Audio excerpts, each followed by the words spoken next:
Excuse me, what do you want to do tonight? Same thing we do every night, Pinky. Try to take over the world. This audio presentation of Creative Mind and Success by Ernest Schertfeld Holmes is brought to you by audioenlightenment.com. Copyright 2012, all rights reserved. Part 1, Instruction. An inquiry into the truth. An inquiry into truth is an inquiry into the cause of things as the human race sees and experiences them. The starting point of our thought must also begin with our experiences. We all know that life is, else we could not even think that we are. Since we can think, say, and feel, we must be. We live, we are conscious of life, therefore we must be and life must be. If we are life and consciousness, or self-knowing, then it follows that we must have come from life and consciousness. Let us start then with this simple fact. Life is, and life is consciousness. But what is the nature of this life? Is it physical, mental, material, or spiritual? A little careful thinking based upon logic, more than any merely personal opinion, will do much in clearing up some of these questions that at first seem to stagger us with their bigness. How much of that which is may we call life? The answer would have to be, life is all that there is. It is the reason for all that we see, hear, feel, all that we experience in any way. Now nothing from nothing leaves nothing, and it is impossible for something to proceed from nothing. Since something is, that from which it came must be all it is. Life, then, is all that there is. Everything comes from it, ourselves included. The next question is, how do things come from life? How do the things that we see come from the things that we do not see? The things that we see must be real because we see them. To say that they are not real will never explain them or not answer any question about them. God's world is not a world of illusion, but one of divine realities. The truth must not explain away these things that we see. It must explain what they are. We are living and experiencing varying degrees of consciousness and conditions. Only when the why of this living and our experience is understood will we know the least thing about the truth. Jesus did not say that things are illusions.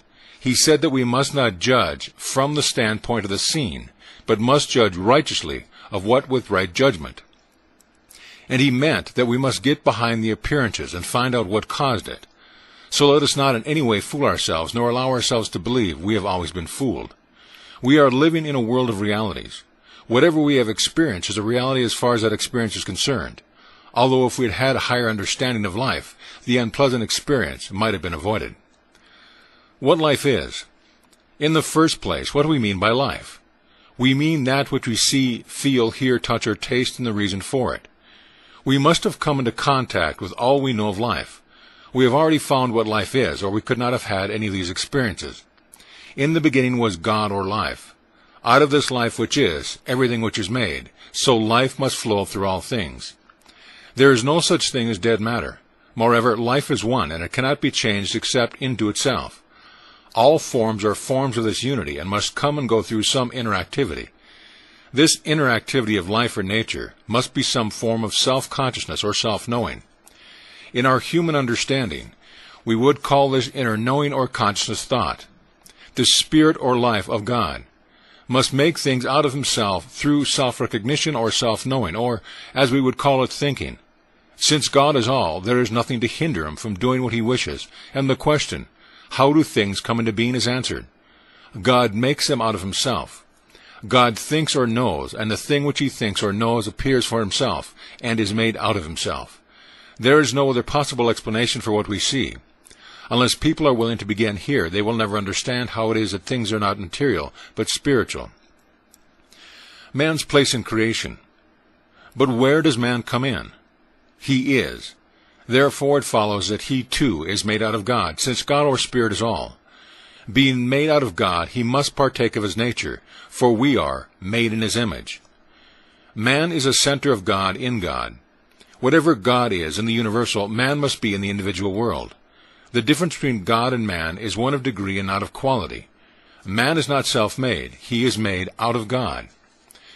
The question might arise, why did God do this? No living person can answer this question. This is something that is known only of the Father. We might suppose that God made man to live with him and to enjoy with him, to be one with the Father. It is true indeed that those who have felt this most deeply have had a corresponding spiritual power that leads us to suppose that God really did make man as a companion.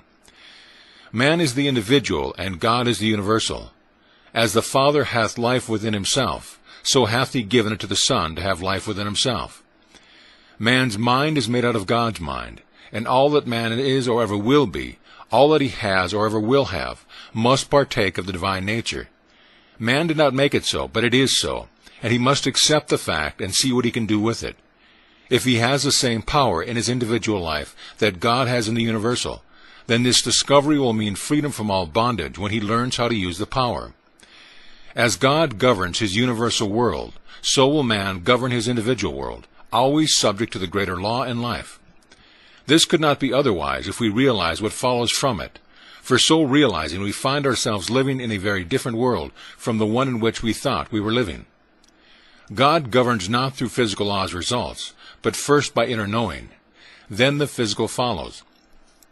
In the same way, man governs his world by the process, which we call, for want of a better name, the power of his thought. Man's inner life is one with the Father. There can be no separation, for the self-evident reason that there is nothing to separate him from God, because there is nothing but life. The separation of two things implies putting a different element between them. But as there is nothing different from God, the unity of God and man is firmly established forever. My Father and I are one is a simple statement of a great soul who perceived life as it really is, and not from the mere standpoint of outer conditions. Taking as a starting point that man has the same life of God, it follows that he uses the same creative process. Everything is one, comes from the same source, and returns again to it. The things which are seen are not made of the things which do appear. What we see comes from what we do not see. This is an explanation of the whole visible universe, and is the only possible explanation. As God thought makes worlds and peoples them with all living things, so does our thought make our world and people it with all the experiences we have had. By the activity of our thoughts, things come into our life, and we are limited because we have not known the truth. We have thought that outside things control us, when all the time we have had that within, which could have changed everything and given us freedom from bondage. The question then naturally arises, why did God create man and make him a free agent? If God had created us in any such way as to compel us to do or to be anything that was not of our choosing, we should not have been individuals at all. We should have been automatons. Since we know that we are individuals, we know that God made us thus, and we are just discovering the reason why. Let any man wake up to this, the greatest truth in all ages, and he will find it will answer all questions. He will be satisfied that things are what they are. He will perceive that he may use his own God-given power so to work, to think, and to live, that he will in no way hinder the greater law from operating through him. According to the clearness of his perception and the greatness of his realization of this power, will he provide within himself a starting point through which God may operate. There will no longer be a sense of separation, but in its place will come the divine assurance that he is one with God, and thus will find his freedom from all suffering, whether it be of body, mind, or state. The beginning of understanding. Man is beginning to realize that he has life within himself as the great gift of God to him. If he really has life, if it is the same nature as the life of God, if he is an individual and has the right of self-choice, which constitutes individuality, then it follows that he can do with his life what he wants to do. He can make out of himself that which he wishes. Freedom is his. But this freedom is within law and never outside it. Man must obey law. If he disobeys it, it has to act as law, and so acting has to punish him. This he cannot change but must submit to. Freedom comes to the individual from understanding the laws of his own life and conforming to them, thereby subjecting them to his use, to the end of health, happiness, and success. Law obtains throughout all nature, governing all things, both the seen and the unseen. Law is not physical or material, but mental and spiritual. Law is God's method of operation.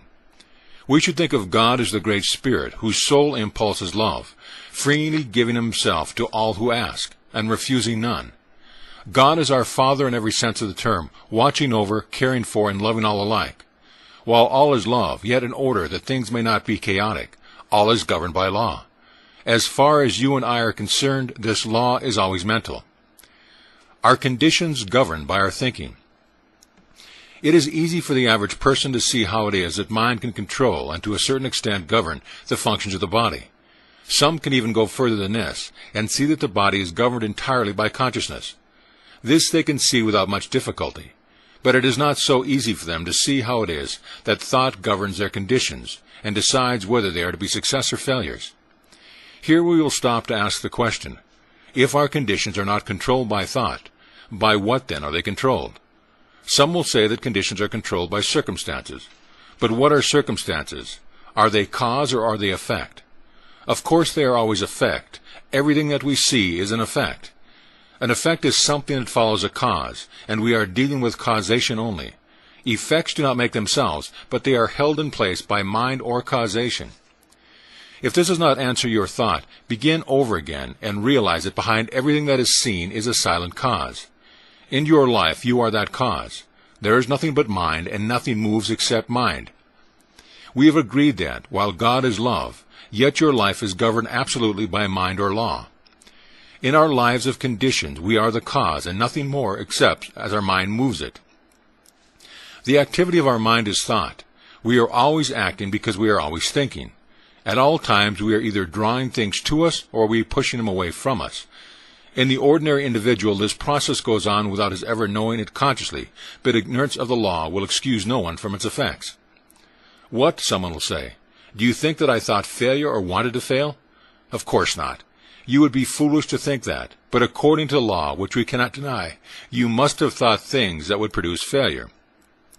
Perhaps you thought that failure might come, or in some way you gave it entrance to your mind. Thinking back over the reasons for things, you will find that you are surrounded by a mind or law that casts back at the thinker, manifested everything that he thinks. If this were not true, man would not be an individual. Individuality can mean only the ability to think what we want to think. If that thought is to have power in our lives, then there has to be something that will manifest it. Some are limited and bound by laws through ignorance. This law is sometimes called karma. It is the law that binds the ignorant and gives freedom to the wise. We live in mind, and it can return to us only what we think into it. No matter what we may do, law will always obtain. If we are thinking of ourselves as poor and needy, then mind has no choice but to return what we have thought into it.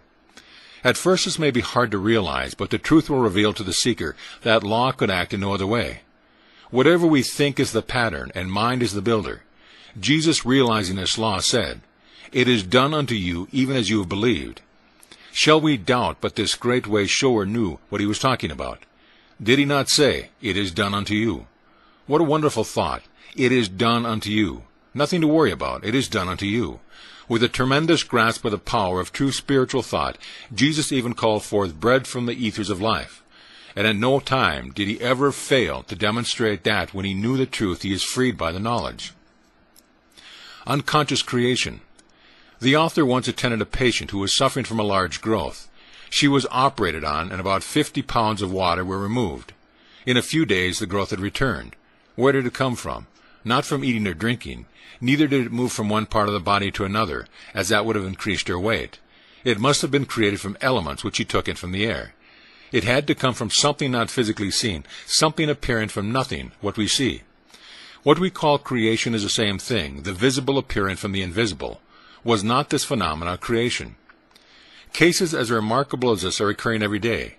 We should not deny this fact, but try to explain it. In the case of this woman, there must have been an activity of thought molded forth into form, else how could this growth have appeared? There is nothing manifest but that there is a cause for the manifestation. Investigation proves that behind every condition, whether of body or environment, there has been some thought, conscious or unconscious, which produced the condition.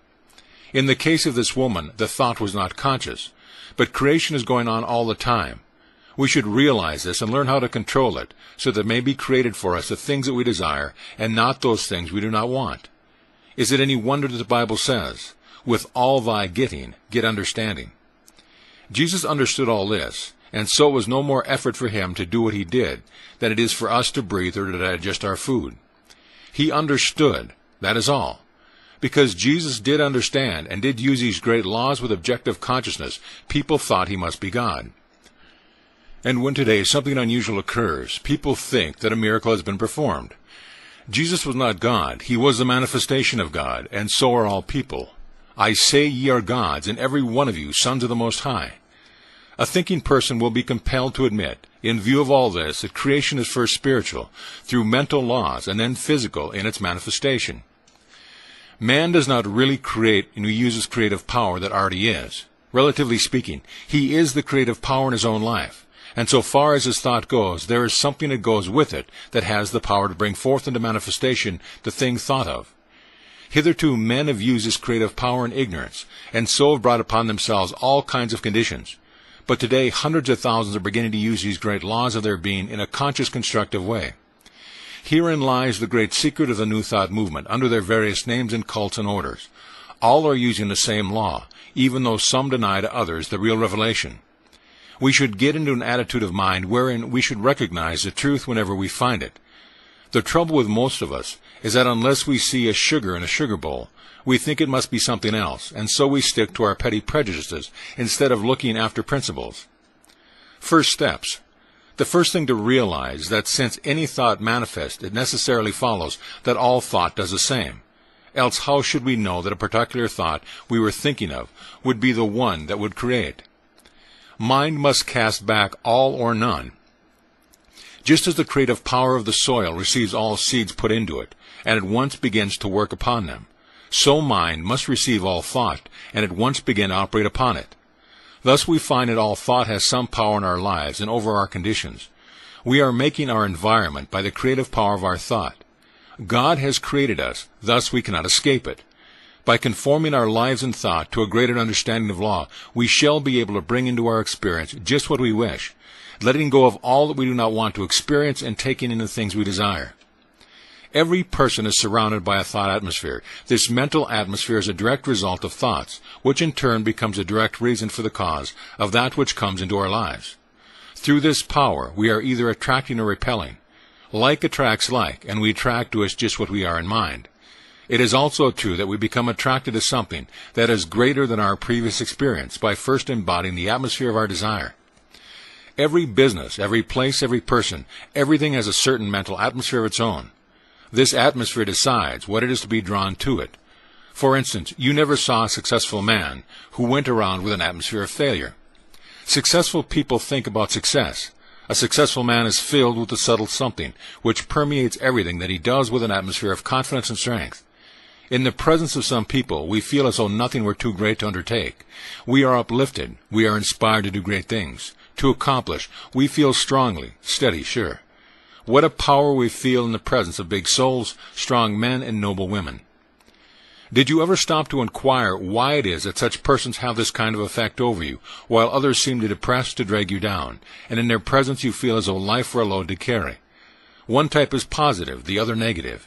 In every physical respect they are just alike. But one has a mental and spiritual power which the other does not have, and without that power the individual can hope to do but little. Which of these two do we like the better? Which do we want to associate? Certainly not with the one that depresses us. We have enough of that already. But what about the man who inspires us with our own worth? He is the man we will turn to every time. Before we reach him, in our haste to be near, even to hear his voice, do we not feel a strength coming to meet us? Do you think that this man, who has such a wonderful power of attraction, will ever want for friends? Will he ever have to look up a position? Already so many positions are open to him that he is weighing in his mind which one to take. He does not have to become a success. He already is a success. Thoughts of failure, limitation, or poverty are negative and must be counted out of our lives at all times. Someone will say, but what of the poor? What are you going to do with them? Are they to be left without help? No, 1,000 times no. The same power is in them that is in all men. They will always be poor until they awake and realize what life is. All the charity on earth has never done away with poverty and never will. If it could have done so, it will have done so. It could not, therefore it has not. It will do a man 1,000 times more good to show him how to succeed than it will to tell him he needs charity. We need not listen to all the calamity howlers. Let them howl if it does them any good. God has given us a power, and we must use it. We can do more towards staying the world by proving his law than all the charity has given it. Right here in the manifold world today, there is more money and provision than the world can use. Not even a fraction of the wealth of the world is used. Inventors and discoverers are adding to this wealth every day. They are the real people. But in the midst of plenty, surrounded by all the gifts of heaven, man sits and begs for his daily bread. He should be taught to realize that he has brought these conditions upon himself, that instead of blaming God, man, or the devil for the circumstance by which he is surrounded, he should learn to seek the truth, to let the dead bury their dead. We should tell every man who will believe what his real nature is, show him how to overcome all limitations, give him courage, show him the way. If he will not believe, if he will not walk in the way, it is not our fault. And having done all we can, we must go our way. We may sympathize with people, but never with trouble, limitation, or misery. If people still insist upon hugging their troubles to themselves, all the charity in the world will not help them. Remember that God is that silent power behind all things, always ready to spring into expression, when we have provided the proper channels, which are receptive and positive faith in the evidence of things not seen with the physical eye, but eternal in the heavens. All is mind, and we must provide a receptive avenue for its use, as it passes out through us into the outer expressions of our affairs. If we allow the world's opinion to control our thinking, then that will be our demonstration. If, on the other hand, we rise superior to the world, we shall do a new thing. Remember that all people are making demonstrations, only most of them are making the ones they do not desire, but the only ones that can make, with their present powers or perception. How to attain strength? Let us see that we use the right attitude of mind in all that we do, filling ourselves with such courage and power of strength that all thought of weakness flees from us. If any thought of weakness should come, ask this question: is life weak? If life is not weak, and if God is not discouraged, then you are not now, never were, and never will be. I should like to see the stickly, discouraged thought that could withstand this attitude of mind. No, life is strong, and you are strong with the strength of the infinite. Forget all else as you revel in his strength. You are strong and can say, I am. You have been laboring under an illusion. Now you are disillusioned. Now you know, and knowing is using the law in a constructive way. I and my Father are one. This is a strength for the weak, and life for all who believe. We can so fill ourselves with the drawing power of attraction that it will become irresistible. Nothing can hinder things from coming to the man who knows that he is dealing with the same power that creates all from himself, moves all within himself, and yet holds all things in their place. I am one with the infinite mind. Let this ring through you many times each day until you rise to that height that, looking, sees. In order to be sure that we are creating the right kind of a mental atmosphere, and so attracting what we want, we must at first watch our thinking, lest we create that which we would not like to see manifest. In other words, we must think only that we wish to experience. All is mind, and mind casts back at the thinker that only which he thinks. Nothing ever happens by chance. Law governs our life, and all people come under the law. But that law, so far as we are concerned, we ourselves set in motion, and we do this through the power of our thought. Each person is living in a world of his own making, and he should speak only such words and think only such thoughts as he wishes to see manifest in his life. We must not hear, think, speak, read, or listen to limitation of any kind.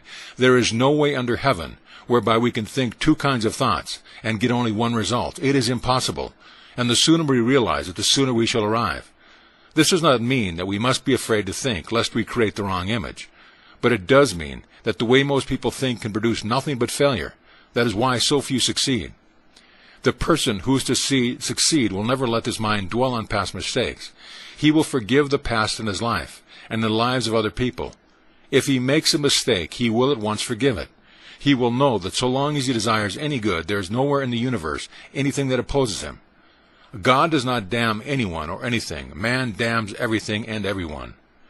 God does not make things by comparing his power with some other power. God knows that when he speaks it is done. And if we partake of the divine nature, we must know the same things in our lives that God knows in his. I am the master of my fate. I am the captain of my soul. What we will attract. We will always attract to us in our lives and conditions according to our thoughts. Things are but outer manifestations of inner mental concepts. Thought is not only power, it is also the form of all things. The conditions that we attract will correspond exactly to our mental pictures. It is quite necessary, then, that the successful businessman should keep his mind on thought of happiness, which produces cheerfulness instead of depression. He should radiate joy and should be filled with faith, hope, and expectancy. These cheerful, hopeful attitudes of mind are indispensable to the one who really wants to do things in life. Put every negative thought out of your mind once and for all. Declare your freedom. Know that no matter what others may think or do, you are a success now, and nothing can hinder you from accomplishing your good. All the power of the universe is with you. Feel it, know it, and then act as though it were true. This mental attitude alone will draw people and things to you. Begin to blot out one by one all false beliefs, all ideas that man is limited or poor or miserable. Use that wonderful power of will that God has given to you. Refuse to think of failure or to doubt your own power. See only what you wish to experience and look at nothing else. No matter how many times the old thought returns, destroy it by knowing that it has no power over you. Look it squarely in the face and tell it to go. It does not belong to you, and you must know and stick to it, that you are now free. Rise up in all the faith of one who knows what he is dealing with, and declare that you are one with infinite mind. Knowing that you cannot get away from this one mind, that wherever you may go, right there beside you, waiting to be used, is all the power there is in the whole universe.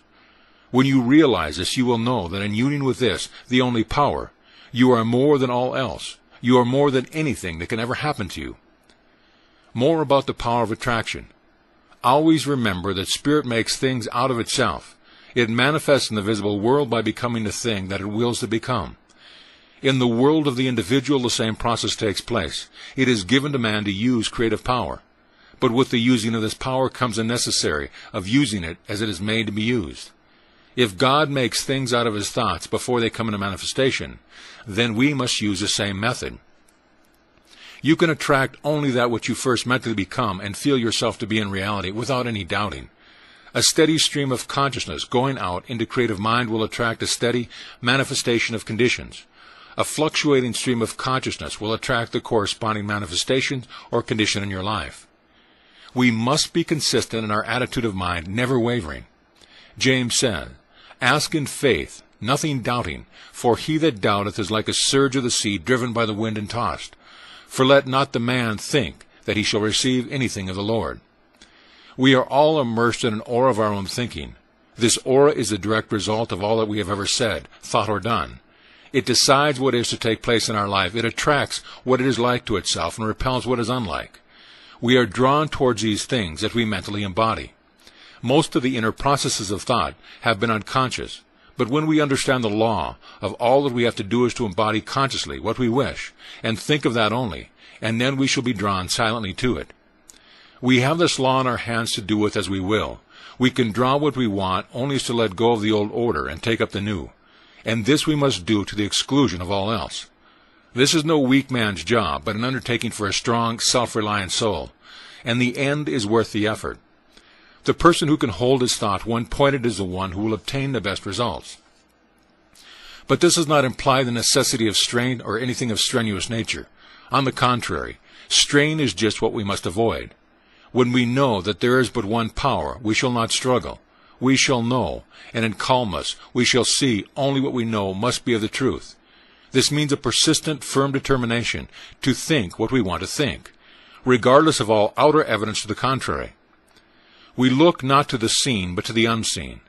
The king of Israel understood this when looking upon the vantage host of the enemy. He said, "We have no might against this great company, but our eyes are upon thee, upon the one power." How to attract friends? The man who has learned to love all people, no matter who they may be, will find plenty of people who will return the love to him. This is not mere sentiment, and it is more than a religious attitude of mind. It is a deep scientific fact, and one to which we should pay attention. The reason is this: as all is mind, and as we attract to us what we first become, until we learn to love, we are not sending out love vibrations, and not until we send out love vibrations can we receive love in return. One of the first things to do is to learn to love everyone. If you have not done this, begin to do so at once. There is always more good than bad in people, and seeing the good tends to bring it forth. Love is the greatest healing and drawing power on earth. It is the very reason for our being, and that explains why it is so people have something or someone to love. The life that has not been loved has not lived. It is still dead. Love is the sole impulse for creation, and the man who does not have it at the greatest incentive in his life has never developed the real creative instinct. No one can swing out into the universal without love, for the whole universe is based upon it. When we find that we are without friends, the thing to do is at once to send out our thought to the whole world, send it full of love and affection. Know that this thought will meet the desires of some other person who is wanting the same thing, and in some way the two will be drawn together. Get over thinking that people are queer. That kind of thought will only produce misunderstanding and cause us to lose the friends that we now have. Think of the whole world as your friend, but you must also be the friend of the whole world. In this way, and with this simple practice, you will draw to you many friends that the time will be too short to enjoy them all. Refuse to see the negative side of anyone. Refuse to let yourself misunderstand or be misunderstood. Do not be morbid. Know that everyone wants you to have the best. Affirm this wherever you go, and then you will find things just as you wish them to be. The atmosphere created by a real lover of the race is so powerful that although his other shortcomings may be many, still the world will love him in return. To him who loveth much, much will be given. People are dying for real human interest, for someone to tell them that they are all right. Which person do we like the better? The one who is always full of trouble and fault-finding, or the one who looks at the world as his friend and loves it? The question does not need to be asked. We know that we want the company of the person who loves, and loving forgets all else. The only reason people think other people are queer is because they do not happen to think as we do. We must get over this little petty attitude and see things in the large. The person who sees what he wants to see, regardless of what appears, will someday experience in the outer what he has so faithfully seen within. From selfish motives alone, if from no loftier reason, we cannot afford to find fault, or to hate, or to even hold in mind anything against any living soul. The God who is love cannot hear the prayer of a man who is not love. Love and cooperation will yet be found to be the greatest business principle on earth. God is love. We will make our unity with all people, with all life. We will affirm that God in us is unified with God in all. This one is now drawing into our life all love and fellowship. I am one with all people, with all things, with all life. As I listen in the silence, the voice of all humanity speaks to me and answers the love that I hold out to it. This great love that I now feel for the world is the love of God, and it is felt by all in return from all. Nothing comes in between, because there is nothing but love to come in between. I understand all people, and that understanding is reflected back to me from all people. I help, therefore I am helped. I uplift, therefore I am uplifted. Nothing can map this perfect picture of myself and my relation with the world. It is the truth, the whole truth, and nothing but the truth. I am now surrounded by all love, all friendship, all companionship, all health, all happiness, all success. I am one with life. I wait in the silence where the Great Spirit bears this message to the whole world. The control of thought. The man who can control his thought can have and do what he wishes to have and to do. Everything is his for the asking. He must remember that whatever he gets is his to use, but not his to hold. Creation is always flowing by, and we have as much of it as we can take and use. More would cause stagnation. We are relieved of all thoughts of clinging to anyone or anything. Cannot the great principle of life create for us faster than we can spend or use? The universe is inexhaustible. It is limitless. It knows no bounds and has no confines. We are not depending on a reed shaken by the wind, but on the principle of life itself, for all that we want, have, or ever shall have. It is not some power, or a great power. We affirm again, it is all power. All that we have to do is to believe this and act as though it were so, never wavering, never even once, no matter what happens. As we do this, we shall find that things are steadily coming our way, and that they are coming without that awful effort that destroys the peace of the majority of the race. We know that there can be no failure in the divine mind, and this mind is the power of which we are depending. Now, just because we are dependent upon divine mind, we must not think that we do not have to do our share. God will work through us if we will let him, but we must act in the outer as though we were sure of ourselves. Our part is to believe, and then to act in faith. Jesus went to the tomb of Lazarus, believing and knowing that God was working through him. Often we may have to go somewhere or do something, and we must know with deep conviction that there will be a power going with us that none can gainsay. When we feel a secure place in our thought, all that we have to do is act. There is no doubt but the creative power of the universe will answer. It always does. And so we do not need to take the worry upon ourselves, but rather we will make known our request with thanksgiving. When Jesus said, "All things whatsoever ye pray and ask for, believe that ye receive them, and ye shall have them," he was uttering one of those many deep truths that were so clear to him, and that we are just beginning to see. He knew that everything is made out of mind, and that without the positive acceptance on the part of the individual, there is no mold in which mind can pour itself forth into form. In the mind of God, there is the correct mold, the true knowing, but in the mind of man, there is not always this true knowing. Since God can do for us only by doing through us, nothing can be done for us unless we are positively receptive. But when we realize the law and how it works, then we will provide that complete inner acceptance. By so doing, we permit the Spirit to do the work, to make the gift. The reason we can make our request known with thanksgiving is because we know from the beginning that we are to receive, and therefore we cannot help being thankful. This grateful attitude to the Spirit puts us in very close touch with power and adds much to the reality of the thing that we are dealing with. Without it, we can do but little. So let us cultivate all the gratitude that we can. In gratitude, we will send our thoughts out into the world, and as it comes back, it will come laden with the fruits of the Spirit. Creating atmosphere. To the student who has realized that all is mind and that everything is governed by law, there comes another thought. It is that he can create, or have created for him from his own thinking. He can create such a strong mental atmosphere of success that its power of attraction will be irresistible. He can send his thought throughout the world and have it bring back to him whatever he wants. He can so fill his place of business with the power of success that it will draw from far and near. Thought will always bring back to us what we send out. First, we must clear our thought of all unbelief. This book is written for those who believe, and to those who do believe, it will come true in their lives. Without mental clearness on the part of the thinker, there can be no real creative work done. As water will reach its own level, so mind will return to us only what we first believe. We are always getting that which we believe, but not always what we want. Our thought has the power to reach, in the outer form of condition, an exact correspondence to our inner convictions. By thinking, you set in motion a power that creates. It will be exactly as you think. You throw out into mind an idea, and mind creates it for you, and sits it on the path of your own life. Think of it, then, as your greatest friend. It is always with you wherever you may be. It never deserts you. You are never alone. There is no doubt, no fear, no wandering. You know. You are going to use the only power that there is in the universe. You are going to use it for a definite purpose. You have fixed purpose in your mind, in your thought. Now you are going to speak it forth. You are speaking it for your own good. You desire only the good, and you know the only good can come to you. You have made your unity with life, and now life is going to help you in your affairs. You are going to establish in your room such an atmosphere of success that it will become an irresistible power.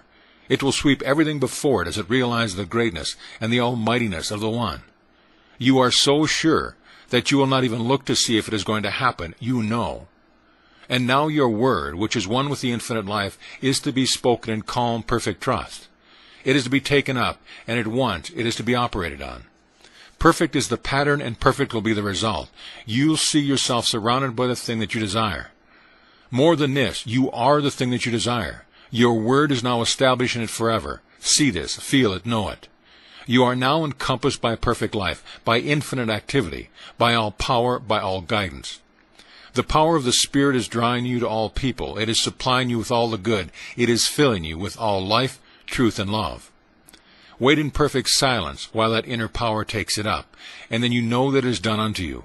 There goes forth from this word the power of the infinite. The words which I speak, they are spirit and they are life. The power of words. Man's word, spoken forth into creative mind, is endowed with power of expression. By our words we are justified, and by our words we are condemned. Our word has the exact amount of power that we put into it. This does not mean power through effort or strain, but power through absolute conviction or faith. It is like a little messenger who knows what he is doing and knows just how to do it. We speak into our words the intelligence which we are, and backed by that greater intelligence, the universal mind, our word becomes a law unto the thing for which it is spoken. Jesus understood this far better than we do. Indeed, he absolutely believed it, for he said, Heaven and earth shall pass away, but my word shall not pass till all be fulfilled.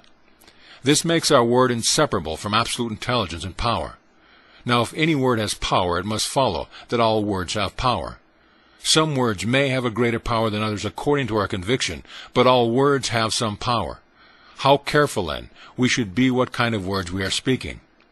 All this goes to prove that we really are one with the infinite mind, and that our words have the power of life within them. that the Word is always with us and never far off. The Word is within our own mouth. Every time we speak, we are using power. We are one in mind with the whole universe. We are all eternally united in this mind with real power. It is our own fault if we do not use this truth after we see it. We should feel ourselves surrounded by this mind, this great pulsating life, this all-seeing and all-knowing reality. When we do feel this near presence, the great power of life, then all we have to do is to speak forth into it, speak with all the positive conviction of the soul, and that has found its source. And above all else, never fear, but that it will be done unto us, even as we have believed. What wonderful power, what a newness of life and of power of expression is waiting for those who really believe. What may the race not attain to when men wake up to the real facts of being? As yet the race has not begun to live, but the time is drawing near. Already thousands are using this great power, and thousands are eagerly watching and waiting for the new day. Why belief is necessary? Always when we pray we must believe. Our idea of prayer is not so much asking God for things as it is believing that we already have the things that we need. As we have said before, this already believing is necessary because all is mind, and until we have provided that full acceptance, we have not made a mold under which mind can pour itself, and through which it can be manifest. This positive belief is absolutely essential to real creative work, and if we do not at present have it, then we must develop it. All is law, and cause and effect obtained through all life. Mind is cause, and what we term matter or the visible is effect. As water will freeze into the form that it is poured to, so mind will solidify only into the forms that our thoughts take. Thought is form. The individual provides the form. He never creates or even manifests, that is, of himself. There is something that does all this for him. His sole activity is the use of this power. This power is always at hand, ready to be spoken into, and at once ready to form the word into visible expression. But the mold that most of us provides is a very poor one, and we change it so quickly that it is more like a motion picture than anything else. Already we have the power. It is the gift of the Most High in its finite expression.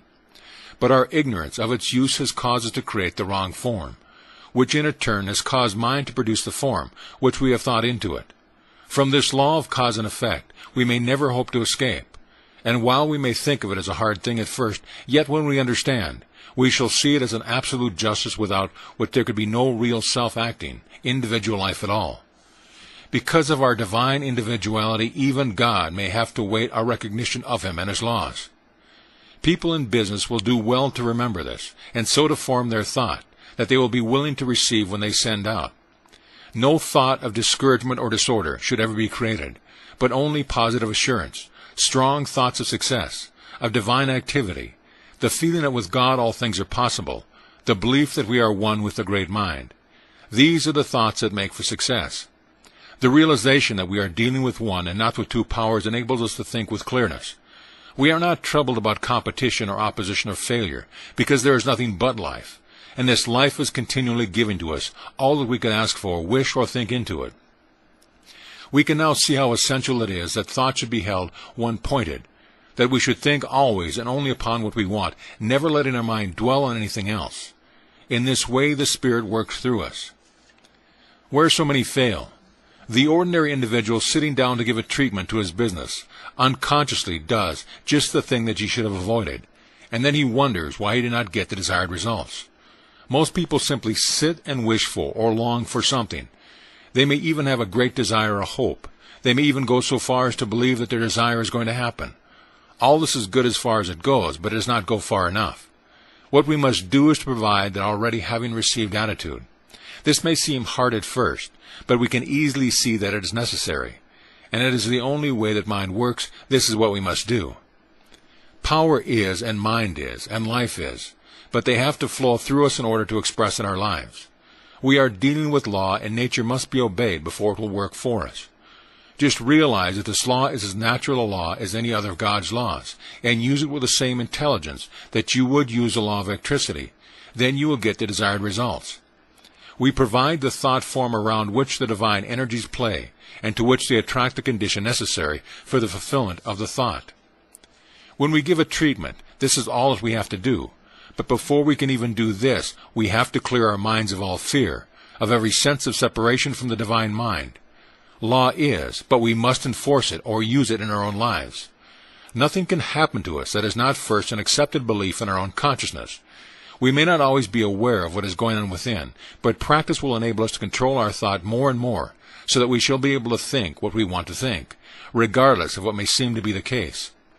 Each person has within himself the capacity of knowing and making use of the law, but it must be consciously developed. This is done by practice and by the willingness to learn and utilize whatever we know so far as we have gone. The individual who has the most power is the one who has the greatest realization of the divine presence, and to whom this means the most as an active principle of his life. We all need more backbone and less wishbone. There is something with which only our recognition is spring into being, bringing with it all the power in the universe. Using the imagination. Just imagine yourself surrounded by mind, so plastic, so receptive, that it receives the slightest impression of your thought. Whatever you think, it takes up and executes it for you. Every thought is received and acted upon. Not some, but all thoughts. Whatever the pattern we provide, that will be our demonstration. If we cannot get over thinking that we are poor, then we will still remain poor. As soon as we become rich in our thought, then we'll be rich in our expression. These are not mere words, but the deepest truth that has ever come to the human race.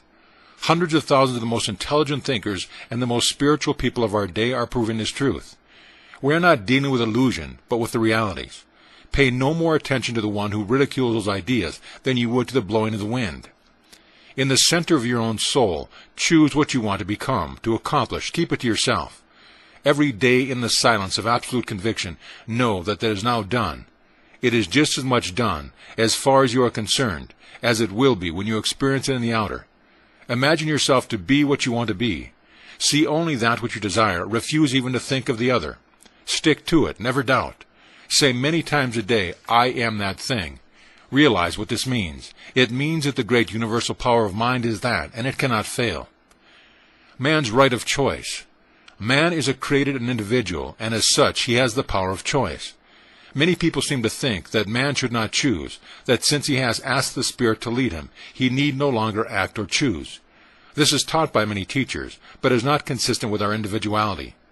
Unless we had this privilege, this power of choice, we would not be individuals. What we need to do is learn that the Spirit can choose through us. But when this happens, it is an act on our part. Even though we say, I will not choose, we are still choosing, because we are choosing not to choose. We cannot escape the fact that we are made in such a way that at every step life is a constant choice. What we do need to do is to select what we feel to be right, and know that the universe will never deny us anything. We choose and mind creates.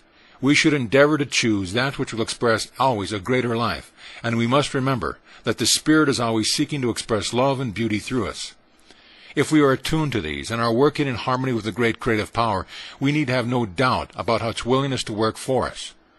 We must know exactly what it is that we wish and get that perfect mental picture of it. We must believe absolutely that we now have it and never do or say anything that denies it. Old age and opportunity.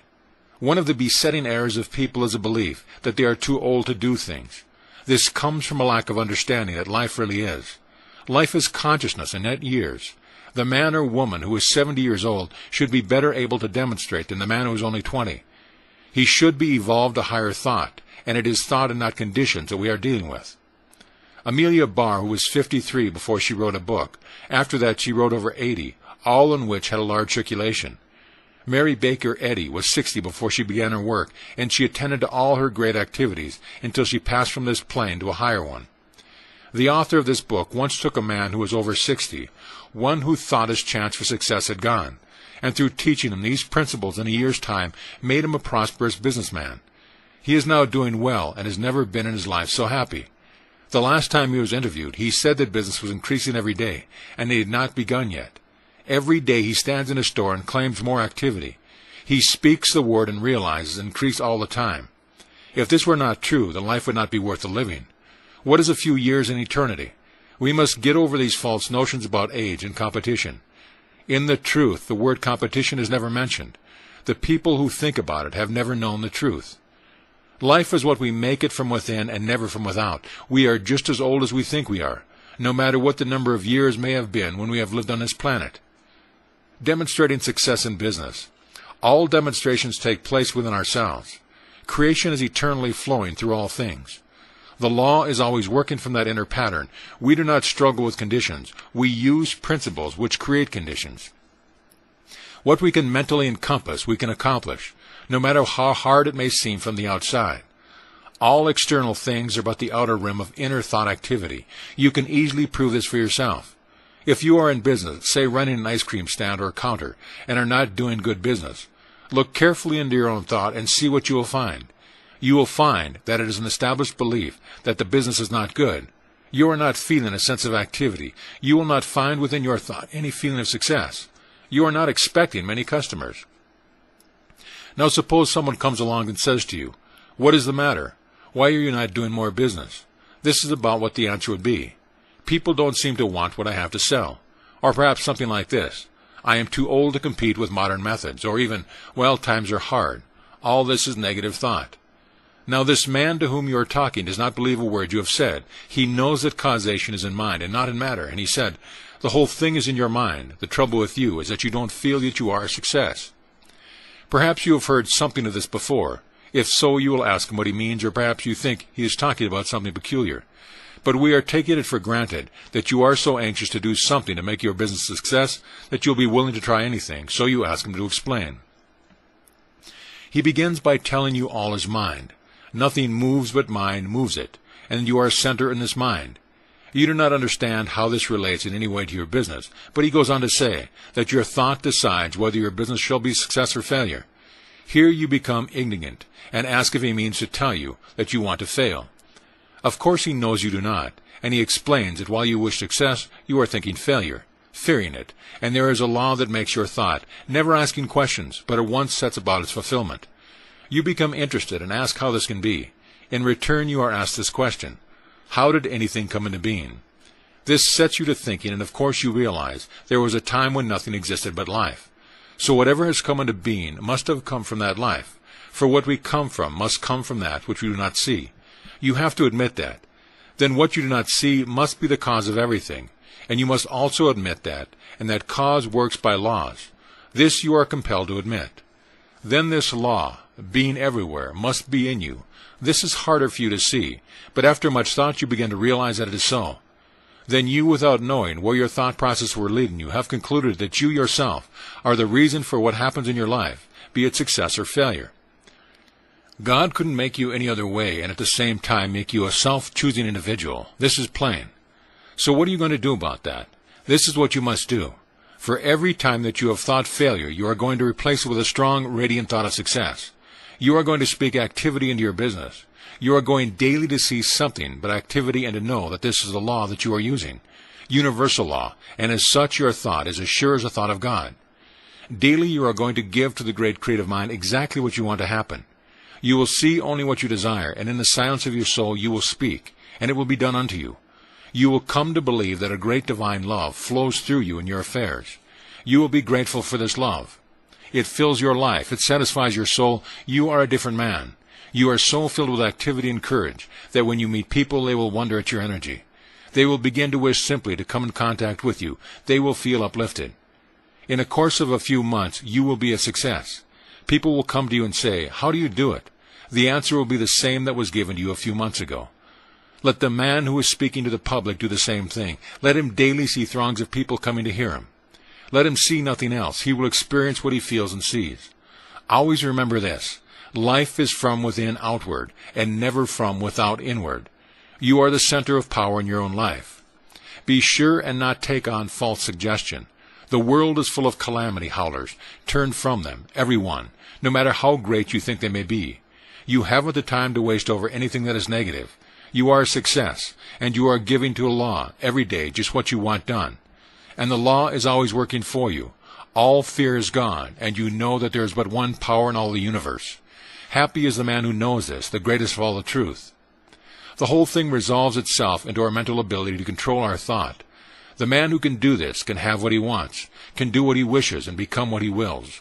Life, God, the universe is his. Money, a spiritual idea. Many people seem to think that money must be evil, although I have never seen as yet anyone who did not want a lot of it and this evil in their life.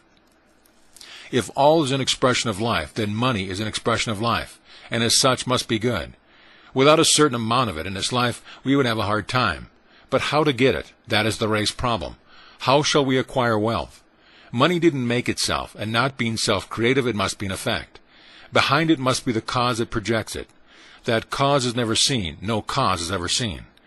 Consciousness is cause, and people who have a money consciousness have the outward expression of it. People who have it, or sure reality in their mind, have it as an expression in their pocket. People who don't have this mental likeness don't have money in their pockets. What we need to do is to acquire money consciousness. This may seem very material, but the true idea of money is not material, it is spiritual. We need to make our unity with it. We can never do this while we hold it away from us by thinking that we haven't it. Let us change the method and begin to make our unity with supply by daily declaring that all the power in the universe is daily bringing to us all that we can use. Feel the presence of supply. Know that it is yours now. Make yourself feel that you now have, and to you shall be given. Work with yourself until there is nothing in you that doubts. Money cannot be kept away from a man who understands that all is mind, and that divine law governs his life. Daily give thanks for perfect supply. Feel it to be yours, that you have entered into the full possession of it now. Refuse to talk poverty or limitation. Stick to it and you are rich. Get the $1 million consciousness. There is no other way, and this will react into everything that you do. See money coming to you from every source and from every direction. Know that everything is working for your good. Realize in your life the presence of the omnipotent power. Speak forth into it and feel that it responds to your approach. Whenever you see anything or anyone whom you think has more than you, at once affirm that you have the same thing. This doesn't mean that you have what is his, but that you have as much. It means that all you need is yours. Whenever you think about anything big and once say, "That means me." In this way you learn to unify yourself in the law with large concepts, and according to the way the law works, it will tend to produce a thing for you. Never let yourself doubt for even a minute. Always be positive about yourself. Keep watch over the inner workings of your thought, and the law will do the rest. Action.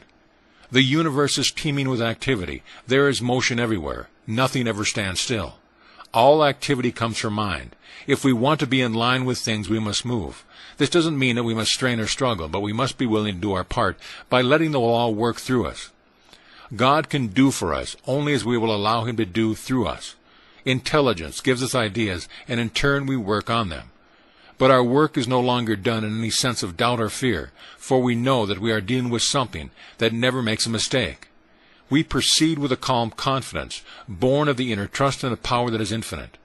Behind all of our movements, then, is a great purpose, to let the law work through us.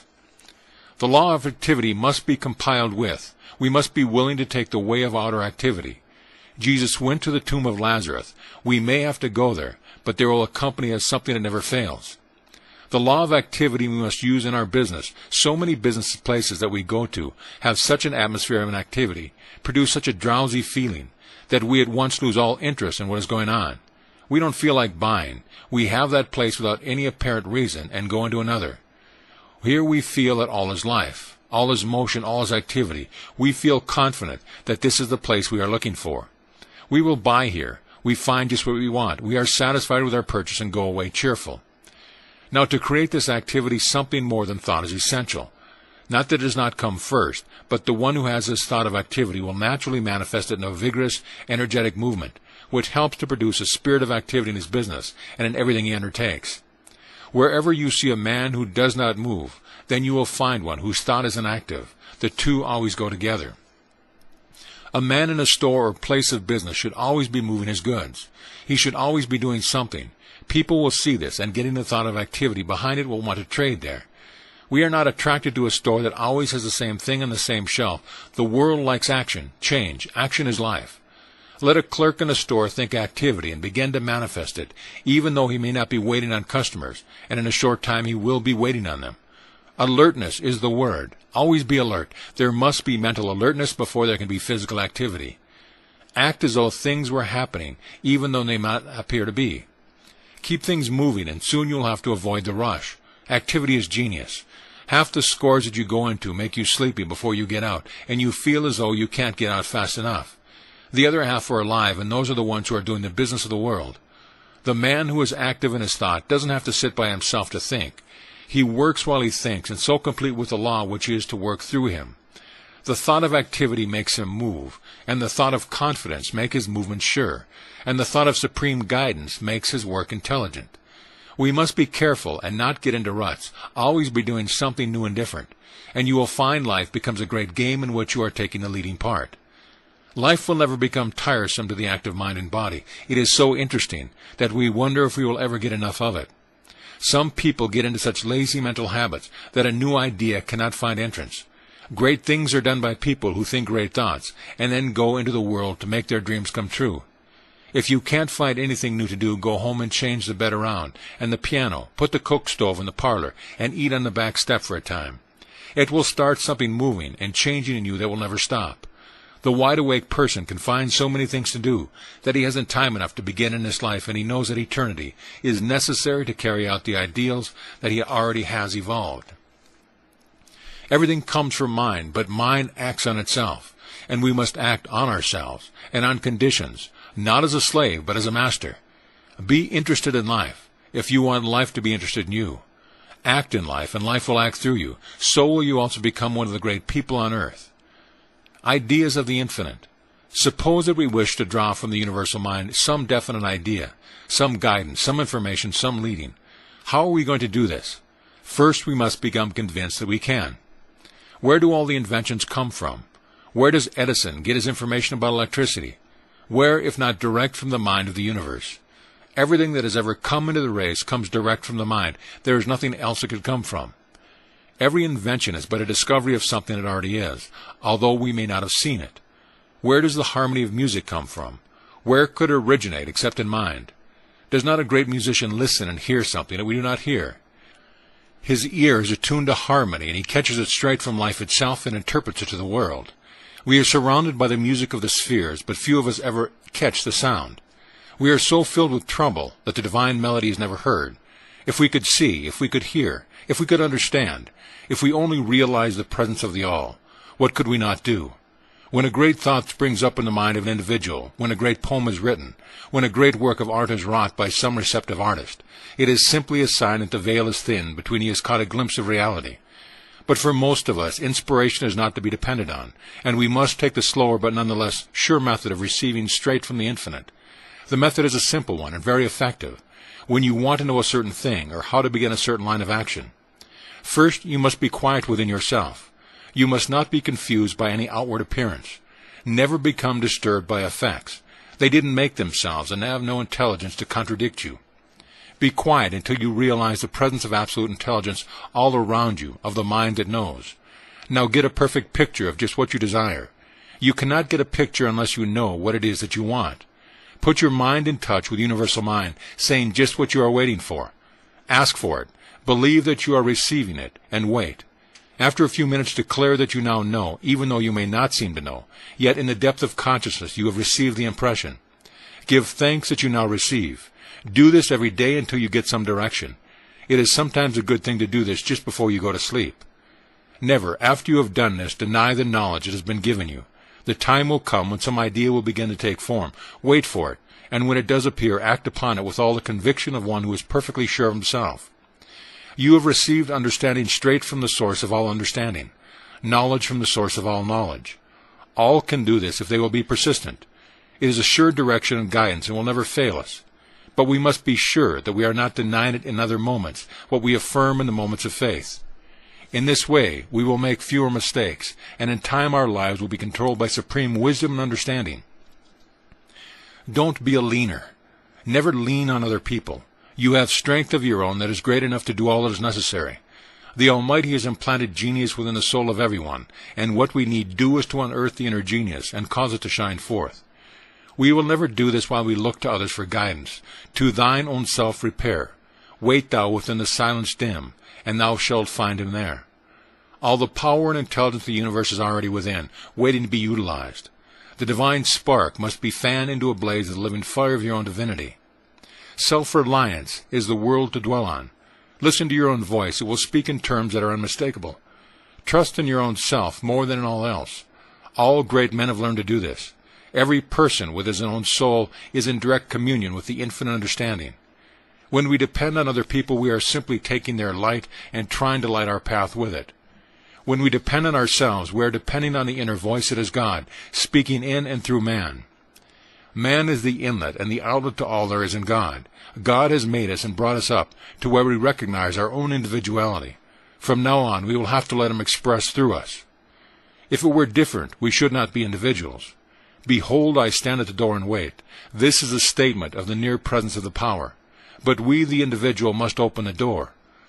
This door is our thought, and we are the guardian of it. And when we open the door, we will find His divine presence is right at hand, waiting, ready, and willing to do for us all that we can believe. We are strong with the strength of the infinite. We are not weak. We are great and not mean. We are one with the infinite mind. When you have a real thing to do, keep it to yourself. Don't talk about it. Just know in your own mind what it is that you want and keep still about it. Often when we think that we will do some big thing, we begin to talk about it, and the first thing we know, all the power seems to be gone. This is what happens. We are sending out into mind a constant stream of thought. The clearer it is, the better it will manifest. If it becomes doubtful, it will have not so clear a manifestation. If it is confused, it will manifest only confusion. All this is according to the law of cause and effect, and we cannot change the law. Too often, when we tell our friends what we are going to do, they confuse our thought by laughing about it, or by doubting our capacity to do such a large thing. Of course, this would not happen if we were always positive, but when we become the least bit negative, it will react, and we will lose the power of clearness, which is absolutely necessary to good, creative work. When you want to do a big thing, get the mental pattern, make it perfect. Know just what it means, enlarge your thought, keep it to yourself. Pass it over to the creative power behind all things. Wait and listen, and when the impression comes, follow it with assurance. Don't talk to anyone about it, never listen to negative talk or pay any attention to it, and you will succeed where all others fail. Causes and conditions. When we realize that life is not fundamentally physical, but mental and spiritual, it will not be hard for us to see that by a certain mental and spiritual process we can demonstrate what we want. We are not dealing with conditions, but with causes. Causes originate only from the unseen side of life. This is not strange as some might be said of electricity or even of life itself. We do not see life, we only see what it does. This is called a condition. Of itself, it is simply an effect. We are living in the outer world of effects, and in the inner world of causes. These causes we set in motion by our thought, and through the power inherent with the cause, express the thought as a condition. It follows that the cause must be equal to the effect, and that the effect always evaluates with the cause held in mind. Everything comes from one substance, and our thought qualifies that substance and determines what is to take place in our life. The whole teaching of the Bhagavad Gita is that there is but one, and that it becomes to us just what we first believe into it. In other words, we manifest the unmanifested. This in no way takes away from the omnipotence of God, but adds to it. He has created something that is able to do this. God still rules in the universe, but we are given the power to rule in our lives. We must realize, and absolutely, that we are doing with a substance that we have a right to deal with. And by learning its laws, we will be able to subject them to our use, just as Edison does with electricity. Law is but, we must use it. The substance that we deal with in itself is never limited, but we often are, because we draw only what we believe. Because we are limited in no reason why the universe should have limitation. Our limitation is only our unbelief. Life can give us a big thing or a little thing. When it gives us a little thing, it is not limited any more than life is limited when it makes a grain of sand, because it could just as well have made a planet. But in the great scheme of all things, all kinds of forms, small and large, are necessary, which combined make a complete whole. The power and substance behind everything remains infinite. Now this life can become to us only through us, and that becoming is the passing of spirit into expression into our lives through the form of the thought that we give to it. In itself, life is never limited. An ant has just as much life as an elephant, though smaller in size. The question is not one of size, but one of consciousness. We are not limited by actual boundaries, but by false ideas about life, and by a failure to recognize that we are dealing with the infinite. Limitation is an experience of the race, but it is not the fault of God, it is the fault of man's perception. And to prove that this is so, let any man break the bonds of this false sense of life, and he at once begins to express less and less limitation. It is a matter of the growth of the inner idea. People often say when they are told this, "Do you think that I decided to be poor and miserable? Do you take me for a fool?" No, you are not a fool, but it is quite possible that you have been fooled, and most of us have been. I know of no one who has escaped being fooled about life. You may not have had thoughts of poverty, but at the same time, you may have had thoughts that produced it. Just watch the process of your thinking and see how many times a day you think something that you would not want to happen. This will satisfy you that you need to be watchful, that your thoughts need to be controlled. What we need to do is to reverse the process of our thinking and see to it that we think only positive, constructive thoughts. A calm determination to think just what we want to think regardless of conditions will do much to put us on the highway to a greater realization of life. Of course we will fail. Of course the road is not easy, but we will be growing. Daily we will be giving to the creative mind a newer and greater concept to be worked out in the life around us. Daily we will be overcoming some negative tendency. We must stick to it until we gain the mastery of all our thought, and in that day we will rise, never to fall again. We must be good-natured with ourselves, never becoming discouraged or giving up until we overcome. Feel that you are always backed by an omnipotent power and a kind Father of love, and the way will become easier. Mental equivalence. One of the most necessary things to remember is that we cannot demonstrate life beyond our mental ability to embody. We give birth to an idea only from within ourselves. What we are, we put into our thinking. What we are not, we cannot put into it. If we are to draw from life what we want, we must first think it forth into life. It always produces what we think. In order to have success, we must first conceive it in our own thought. This is not because we are creators, but because the flow of life into manifestation through us must take the form which we give to it. And if we want a thing, we must have within ourselves the mental equivalent before we get it. This is what Jesus meant when he said that we must believe when we pray. This belief in providing within us that something which knows before it sees what it asks for. For instance, suppose a man is praying for activity. An idea of prayer is the accepting of a thing before we get it, in his affairs. First, before this activity can come, he must have it within himself. He must come to see activity in everything. There must be something that corresponds to the things he wants. He must have a mental equivalent. We find that we attract to ourselves as much as anything as we embody within. As water will reach only its own level, so our outward conditions will only reproduce only our inner realizations. A man will always draw to him just what he is, but he can learn to provide within the image of what we desire, and so in a definite way use a law to get just what we need.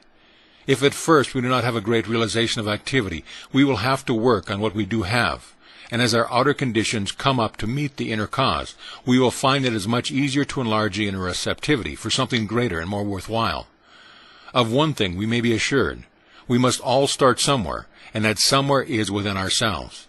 In this within, we must make the affirmation, and there too, we must do the real work of realization. At the first the way may seem hard, for we are constantly confronted with that which seems to be. And we are not always sure of ourselves nor strong enough to overcome, but we may rest content in the assurance that we are growing. Every day we will be providing a bigger concept of life, and with the inner growth we will have the enlarged power to speak forth into the creative mind, with the result that we shall get a fresh impulse and be doing a bigger thing for ourselves. Growth and realization are always from within, and never from without. The old race suggestion of fear and poverty and limitation must be done away with. And daily we must clear our thought from all that limits the one from showing forth into our life. Remember that you are dealing with one power and not with two. This will make it easier, for you do not have to overcome any conditions, because conditions flow from within out and not from without in. A man going to a new town will at once begin to attract to him just what he brings in his thought. He should be very careful about what he thinks. He should know just what he wants and daily give it over to the Supreme Mind, knowing it will work for him. Old thoughts must be destroyed, and new must take their place. Every time the old thought comes, look it squarely in the face and declare that it has no part in your mind. It has no power over you. You state the law and rely on it to the exclusion of all else. Daily try to see more and more and to understand more. Feel every day that you are being especially looked after. There is no special creation for any individual, but we all specialize a law every time we choose to think of it. For all our thought is taken up, and something is always done with it. A good practice is to sit and realize that you are a center of divine attraction, that all things are coming to you, that the power within is going out and drawing back all that you will ever need. Don't argue about it, just do it. And when you have finished, leave it all to the law, knowing that it will be done. Declare that all life, all love and power are now in your life. Declare that you are now in the midst of plenty. Stick to it, even though you may not as yet see the results. It will work, and those who believe the most get the most. Think of the law as your friend, always looking out for your interest. Trust it completely, and it will bring your good to you. One law and many manifestations. People often ask if the law will not bring harm as well as good. This question would never be asked if people understood what universal law really means. Of course it will bring us what we think. All law will do the same thing. The law of electricity will either light our homes or burn it down. We decide what we are to do with the law. Law is always impersonal. There is no likelihood of using the law for harmful purposes if we always use it for the most complete expression of life. We must not use it for any purpose that we would not like to experience ourselves. This should answer all questions of that nature. Do I really want the thing I ask for? Am I willing to take for myself what I ask for other people? How can we use the law for evil if we desire only the good? We cannot, and we should not bother about it. We want only the good for ourselves and for the whole world. When we have started causation at once, the law will set to work carrying out our plans. Never distrust the law and become afraid lest you misuse it. This is a great mistake. All law is impersonal and cares not who uses it.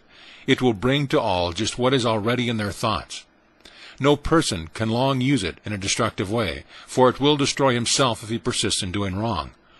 We have no responsibility for anyone except ourselves. Get over all idea that you must save the world. We have all tried and have all failed. We may, by demonstrating in our own lives, prove that the law really exists as the great power behind all things. This is all we can do.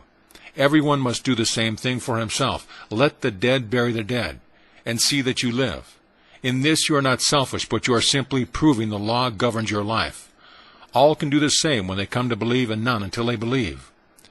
Transcending previous conditions. What if at times we attract something that we do not want? What about all the things that we have already attracted into our lives? Must we still suffer until the last farthing be paid? Are we bound by karma? Yes, in a certain degree we are bound by what we have done. It is impossible to set law in motion and not have it produce. What we sow we must also reap. Of that there is no doubt. But here is something to think about. The Bible also says that if a man repents, his sins are blotted out and remembered no more forever. Here we have two statements which at first seem not to agree.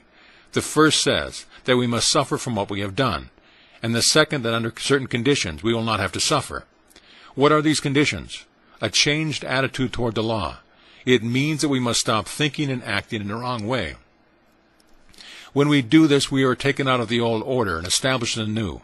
Someone will say, if that is true, what about the law of cause and effect? Is that broken? No, it is this way. The law is not broken. It would still work out if we continued to use it in the wrong way. But when we reverse the cause, that is, think and act in a different way, then we have changed the flow of the law. It is still the same law, but we have changed its flow, so that instead of limiting us and punishing us, it frees and blesses us. It is still the law, but we have changed our attitude toward it. We might throw a ball at a window, and if nothing stopped it, it would break the glass. Here is law in motion. But if someone catches the ball before it reaches the window, the glass will not be broken. Neither the glass nor the law will be broken. The flow of law will be changed, that is all. So can we, no matter what has happened in the past, so transcend the old experience, that it will no longer have any effect upon us. So if we have attracted something that is not best to keep, we will remember that. We do not have to keep it. It was the best that we knew at the time, and so good as far as it went, but now we know more and can do better. As law works without variation, so does the law of attraction work the same way. All that we have to do is drop the undesired thing from our thought, forgive ourselves, and start anew. We must never even think of it again. Let go of it and once and for all. Our various experiences will teach us more and more to try to mold all things and thoughts, so that they will be in line with the fundamental purpose of the great mind, the expression of that which is perfect. To fear to make conscious use of the law would be to paralyze all efforts of progress. More and more will come to see that a great cosmic plan is plain and worked out, and that all we have to do is to lend ourselves to it in order that we may attain unto a real degree of life. As we do subject our thought to the great purpose, we are correspondingly blessed, because we are working more in line with the Father, who from the beginning knew the end. We should never lose sight of the fact that we are each given the individual right to use the law, and that we cannot escape from using it.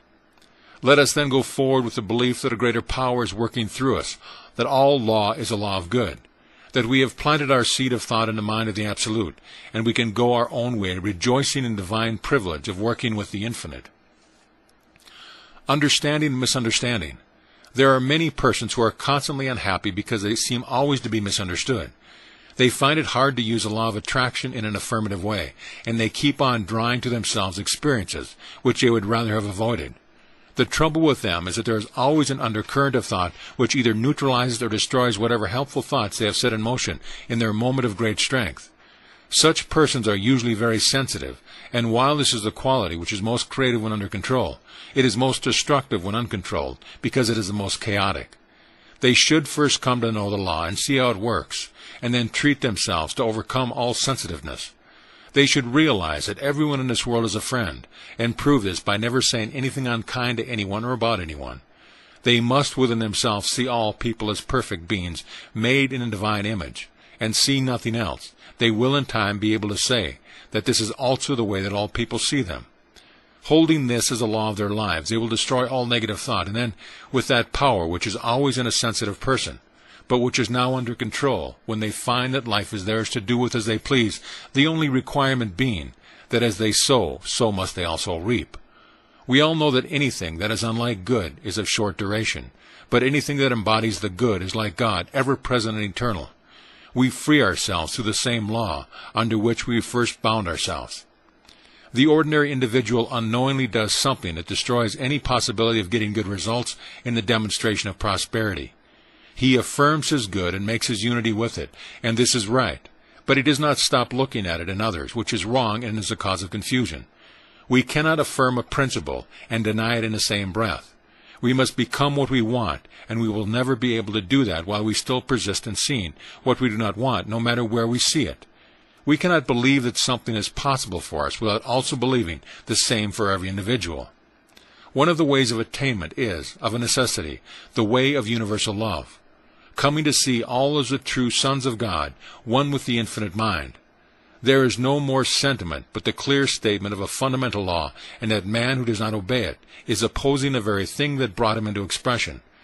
It is true that through mental means alone he may bring to himself things, and he may hold them as long as the will lasts.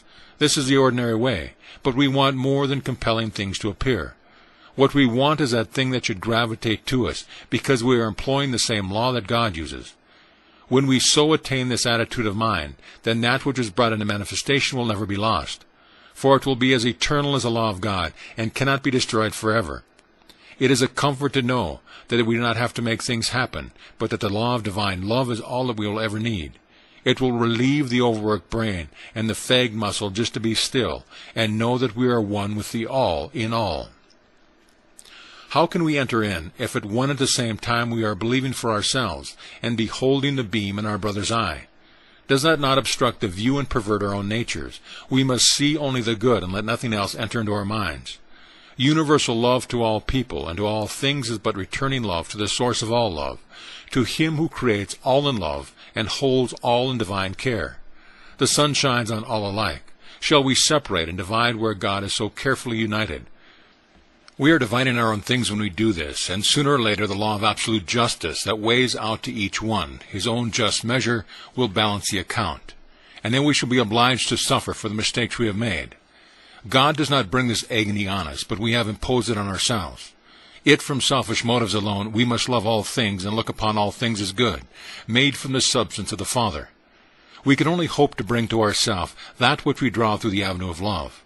We must watch our thinking, and if we have aught any soul, get rid of that as soon as possible. This is the only safe and sure way. Did not Jesus, at the supreme moment of sacrifice, ask that the Father forgive all the wrong that was being done to him?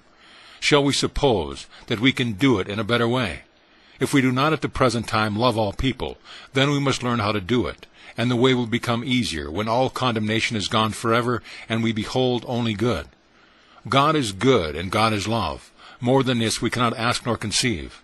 Another thing that we must eliminate is talking about limitation. We must not even think of it, or read about it, or have any connection with it in any of our thinking, for we get only that which we think, no more, no less.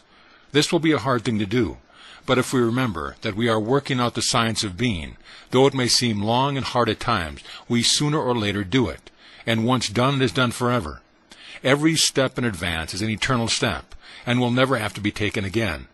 We are not building for a day or a year, but we are building for all time and for all eternity. So we will build the more stately mansion under the supreme wisdom and the unfailing guidance of the Father, and we will do unto all, even as we would have them do unto us. There is no other way. The wise will listen, look, and learn, then follow what they know to be the only way, that is in line with the divine will and purpose. So shall all see that God is good, and in him is no evil.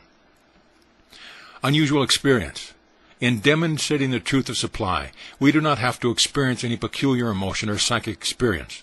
We do not have to feel any thrills or anything of that sort. While it is true that some of these things may come, yet we should remember that what we are doing is dealing with law, and it is law it will obey us, when we comply with its nature and contact it in the right way. What we are thinking is stating something in mind, and if the impression is clear in our own minds, that it is, and that it is done, we have put all the activity we can put into it, until such a time as something happens in the external for us to work upon. So many people say, I do wish that I could feel something when I give a treatment. All this is a mistake and is an attempt to give a physical reason for life. What we do need to feel is that since God is all and is all good, he wants us to have only the good, and feeling this, we should take what is already made for us. Our attitude towards such a good Father should constantly be one of thanksgiving. When we begin to prove the power of truth, we will always maintain this attitude. Know that you are dealing with a sure thing, and that all you have to do is know positively into it, and wait for the results to come on the outer. Then do what your own good sense tells you to do, for this is the thought of God through you. More and more of you will find that you are being led out of difficulty into that freedom which is the divine birthright of every living soul. Go ahead, then, looking only at the things desired and never at the things not wanted. Victory will always be on the side of the majority of your thoughts, resting on absolute acceptance. Visualizing. Some people visualize everything that they think of, and many think that it is impossible to make a demonstration unless they possess the power to visualize. This is not the case. While a certain amount of vision is necessary, on the other hand, it must be remembered that we are dealing with a power that is like the soil on the ground, which will produce the seed which we have planted. It does not matter if we have never before seen a plant like the one that is going to be made for us. Our thought is a seed, and mind is a soil. We are always planting and harvesting. All that we need to do is plant only that which we want to harvest. This is not difficult to understand. We cannot think of poverty and at the same time demonstrate plenty. If a person wants to visualize, let him do so, and if he sees himself in full possession of his desire and knows that he is receiving, he will make his demonstration. If, on the other hand, he does not visualize, then let him simply state what he wants and absolutely believe that he has it, and the result will always be the same.